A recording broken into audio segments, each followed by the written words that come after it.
ಮತ್ತೊಂದು ಕಡೆ ರಾಜೀವ್ ಗೌಡ ನಿನ್ನೆ ಪೊಲೀಸರ ಕೈಗೆ ತಗಲಾಕೊಂಡಿರುವಂತಹ ವ್ಯಕ್ತಿ. ಸೊ ಇವರನ್ನ ಇದೀಗ ಕೋರ್ಟ್ಗೆ ಕರೆ ತಂದಿದ್ದಾರೆ ಪೊಲೀಸರು. ಶಿಡ್ಲಘಟ್ಟ ಜೆಎಂಎಫ್ಸಿ ನ್ಯಾಯಾಲಯಕ್ಕೆ ಪೊಲೀಸರು ಕರ್ಕೊಂಡ್ ಬಂದಿದ್ದಾರೆ. ಇವತ್ತು ಅವರು ಸಹಜವಾಗಿ ಪೊಲೀಸರು ತಮ್ಮ ಕಸ್ಟಡಿಗೆ ಕೇಳಬಹುದು. ನೋಡ್ಬೇಕಿದೆ ಏನ್ ಜೆಸಿ ಕೊಡ್ತಾರೋ ಅಥವಾ ಪೊಲೀಸ್ ಕಸ್ಟಡಿ ಕೊಡ್ತಾರೋ ಏನೋ ಅಂತ ನ್ಯಾಯಾಧೀಶರು. ಇದಕ್ಕೂ ಮುನ್ನ ಚಿಕ್ಕಬಳ್ಳಾಪುರ ಜಿಲ್ಲಾಸ್ಪತ್ರೆಯಲ್ಲಿ ಮೆಡಿಕಲ್ ಟೆಸ್ಟ್ ಮಾಡಲಾಗಿದೆ. ಮೆಡಿಕಲ್ ಟೆಸ್ಟ್ ಬಳಿಕ ಶಿಡ್ಲಘಟ್ಟಕ್ಕೆ ಪೊಲೀಸರು ಕರೆ ತಂದಿದ್ದಾರೆ. ಜೆಎಂಎಫ್ಸಿ ನ್ಯಾಯಾಲಯಕ್ಕೆ ಹಾಜರುಪಡಿಸುತ್ತಾರೆ ಖಾಕಿ ಟೀಮ್.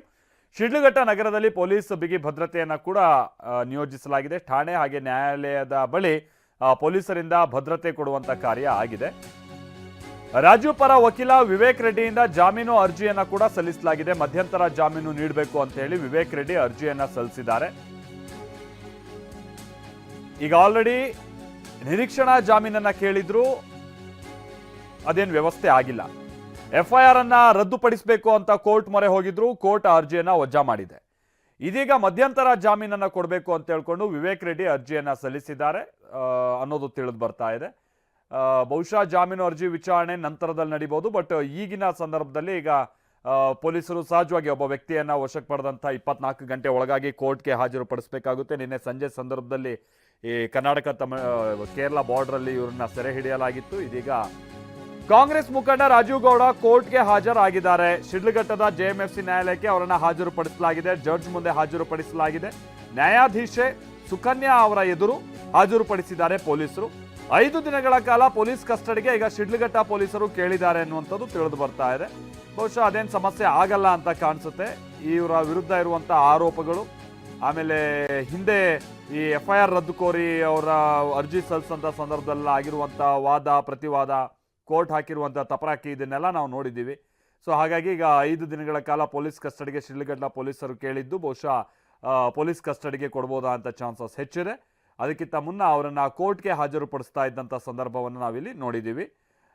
ಶಿಡ್ಲಘಟ್ಟದ ಪುರಸಭೆ ಆಯುಕ್ತೆಗೆ ಧಮಕಿ ಹಾಕಿದ್ದಂಥ ಪ್ರಕರಣ, ವಾದ ಪ್ರತಿವಾದ ಮುಕ್ತಾಯ ಆಗಿದೆ ನ್ಯಾಯಾಲಯದಲ್ಲಿ. ವಾದ ಪ್ರತಿವಾದ ಮುಕ್ತಾಯ ಆಗಿದ್ದು ಇಲ್ಲಿ ಸಹಜವಾಗಿ ವಿವೇಕ್ ರೆಡ್ಡಿ ಅವರು ಒಂದ್ ಕಡೆ ಇವರಿಗೆ ಜಾಮೀನು ಕೊಡಬೇಕು ಅನ್ನುವಂಥದ್ದನ್ನು ಕೂಡ ಅರ್ಜಿ ಸಲ್ಲಿಸಿದ್ದಾರೆ. ಮತ್ತೊಂದು ಕಡೆ ಪೊಲೀಸ್ ಕಸ್ಟಡಿಗೆ ಯಾಕೆ ಕೊಡಬಾರ್ದು ಅನ್ನುವಂಥ ನಿಟ್ಟಿನಲ್ಲೂ ಕೂಡ ಅವರು ವಾದ ಹೂಡಿರಬಹುದು. ಇನ್ನೊಂದು ಕಡೆ ಪೊಲೀಸರ ಪರವಾಗಿ ಯಾಕೆ ಇವರನ್ನ ಪೊಲೀಸ್ ಕಸ್ಟಡಿಗೆ ಕೊಡಬೇಕಿದೆ, ವಿಚಾರಣೆ ಏನು ನಡಿಬೇಕಿದೆ, ಇದನ್ನೆಲ್ಲ ಹೇಳಿ ಕೇಳಿ 13 ದಿವಸ ಆಗಿತ್ತು ಇಂಥದ್ದೊಂದು ಪ್ರಕರಣ ದಾಖಲಾಗಿ ಅಬ್ಸ್ಕ್ಯಾಂಡ್ ಆದಂಥ ನಂತರದಲ್ಲಿ. ಈಗ ಇವ್ರ ವಿಚಾರಣೆ ಅವಶ್ಯಕತೆ ಏನಿದೆ ತನಿಖೆಗೆ, ಇದನ್ನೆಲ್ಲ ಪೊಲೀಸರು ಕನ್ವಿನ್ಸ್ ಮಾಡುವಂಥ ಪ್ರಯತ್ನವನ್ನ ಮಾಡಿರ್ತಾರೆ ನ್ಯಾಯಾಧೀಶರಿಗೆ.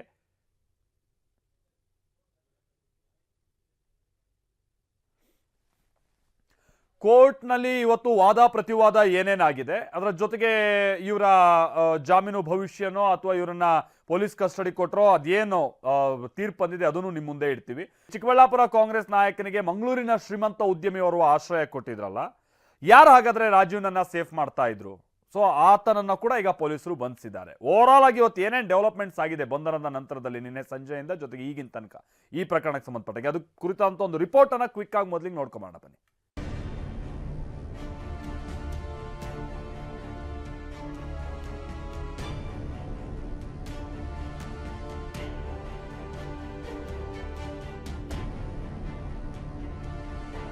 ಹದಿಮೂರು ದಿನಗಳಿಂದ ತಲೆಮರೆಸಿಕೊಂಡಿದ್ದ ರಾಜೀವ್ ಬಂಧನ. ಅದು ಜನವರಿ 14ನೇ ತಾರೀಕು. ಚಿಕ್ಕಬಳ್ಳಾಪುರದ ಶಿಡ್ಲಘಟ್ಟದ ಪೌರಾಯುಕ್ತೆಗೆ ಕಾಂಗ್ರೆಸ್ ಮುಖಂಡ ರಾಜೀವ್ ಗೌಡ ಕರೆ ಮಾಡಿದ್ದ. ಅಕ್ರಮ ಬ್ಯಾನರ್ ತೆರವು ಮಾಡಿದ್ದಕ್ಕೆ ಬಾಯಿಗೆ ಬಂದಂತೆ ಮಾತನಾಡಿದ್ದ. ದಂಗೆ ಎಬ್ಬಿಸ್ತೀನಿ, ಬೆಂಕಿ ಹಚ್ತೀನಿ, ಚಪ್ಪಲಿಯಲ್ಲಿ ಹೊಡಿಸ್ತೀನಿ ಅಂತೆಲ್ಲ ಧಮಕಿ ಹಾಕಿದ್ದ. ಅಲ್ಲಿಂದ 12 ದಿನ ಕಳೆದ್ರು ಪೊಲೀಸರು ರಾಜೀವ್ ಗೌಡನನ್ನ ಬಂಧಿಸಲು ಆಗಿರಲಿಲ್ಲ. ನಾನಾ ನೌಟಂಕಿ ಆಡಿದ್ದ ರಾಜೀವ್ ತಲೆಮರೆಸಿಕೊಂಡು ಕಣ್ಣಾಮುಚ್ಚಾಲೆ ಆಡಿದ್ದ. ಆದ್ರೆ 3 ಜಿಲ್ಲೆಯ ಪೊಲೀಸರು ನಿನ್ನೆ ಕೇರಳದಲ್ಲಿ ರಾಜೀವ್ನನ್ನ ಬಂಧಿಸಿದ್ದಾರೆ. ಪೊಲೀಸರು ರಾಜೀವ್ ಗೌಡನನ್ನ ಮಧ್ಯರಾತ್ರಿ ಚಿಕ್ಕಬಳ್ಳಾಪುರಕ್ಕೆ ಕರೆ ತಂದಿದ್ದಾರೆ. ಆದ್ರೆ ಈತನ ಬೆಂಬಲಿಗರು ರಾತ್ರಿಯೆಲ್ಲ ಇವನನ್ನ ಎಲ್ಲಿಗೆ ಕರೆತರ್ತಾರೆ ಅಂತ ಅಲೆದಾಡ್ತಿದ್ರಂತೆ. ತಮ್ಮ ವಾಹನಗಳಲ್ಲಿ ಅಲ್ಲಿಗೆ ಕರೆದುಕೊಂಡು ಬರಬಹುದು, ಇಲ್ಲಿಗೆ ಬರಬಹುದು ಅಂತ ಓಡಾಡ್ತಿದ್ರಂತೆ. ಇನ್ನು ಪೊಲೀಸರ ಚಲನವಲನವನ್ನ ಗಮನಿಸ್ತಿದ್ರಂತೆ. ಹೀಗಾಗಿ ರಾಜೀವ್ ಗೌಡನನ್ನ ಯಾರಿಗೂ ತಿಳಿಯದಂತೆ ಪೊಲೀಸ್ ವಸತಿ ಗೃಹದಲ್ಲಿ ಇಡಲಾಗಿತ್ತು.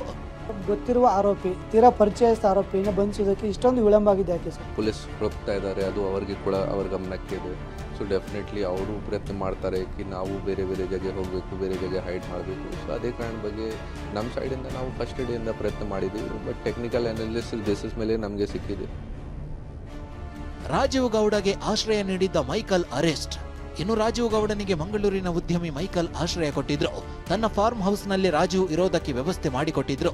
ಹಾಗಿದ್ರೆ ರಾಜೀವ್ ಗೌಡ ಸಿಕ್ಕಿದ್ ಹೇಗೆ ಅಂತ ನೋಡೋದಾದ್ರೆ, ರಾಜೀವ್ ಗೌಡ ತನಗೆ ಆಶ್ರಯ ನೀಡಿದ್ದ ಆ ಉದ್ಯಮಿಯ ಕಾರಿನಲ್ಲೇ ಮಂಗಳೂರಿನಿಂದ ಪರಾರಿಯಾಗಿದ್ದ. ಪೊಲೀಸರ ದಿಕ್ಕು ತಪ್ಪಿಸಲು ರೈಲ್ವೆ ನಿಲ್ದಾಣದಲ್ಲಿ ಕಾರು ಬಿಟ್ಟು ಹೋಗಿದ್ದ. ರೈಲ್ವೆ ನಿಲ್ದಾಣದಲ್ಲಿ ಕಾರು ಬಿಟ್ಟು ಉದ್ಯಮಿ ಕಾರಿನಲ್ಲಿ ಕೇರಳಕ್ಕೆ ತೆರಳಿದ್ದ.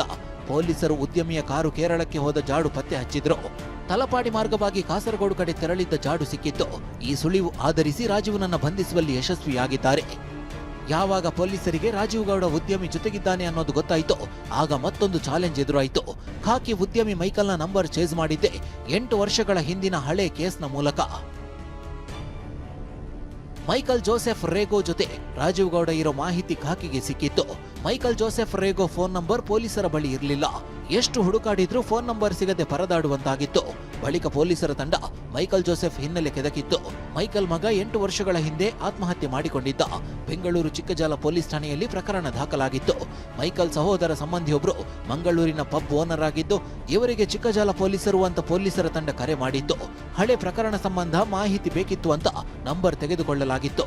ಆ ನಂಬರ್ ಟ್ರೇಸ್ ಮಾಡಿ ಕೇರಳದಲ್ಲಿ ಕಾರ್ಯಾಚರಣೆ ನಡೆಸಲಾಗಿದೆ. ಈ ಮೂಲಕ ಮೈಕಲ್ ಹಾಗೂ ಜೊತೆಗಿದ್ದ ರಾಜೀವ್ ಗೌಡನ ಬಂಧನ ಮಾಡಲಾಗಿದೆ. ಇಷ್ಟು ದಿನ ತಲೆಮರೆಸಿಕೊಂಡಿದ್ದ ಧಮ್ಕಿ ಲೀಡರ್ ರಾಜೀವ್ ಕೊನೆಗೂ ಅರೆಸ್ಟ್ ಆಗಿದ್ದಾನೆ. ಪೊಲೀಸರು ಪೌರಾಯುಕ್ತೆ ಕೊಟ್ಟ ದೂರಿನ ಅನ್ವಯ ವಿಚಾರಣೆ ನಡೆಸಿದ್ದಾರೆ. ಮಂಗಳೂರಿನಿಂದ ಪೃಥ್ವಿ ಜೊತೆ ಭೀಮಪ್ಪ ಪಾಟೀಲ್, TV9 ಚಿಕ್ಕಬಳ್ಳಾಪುರ.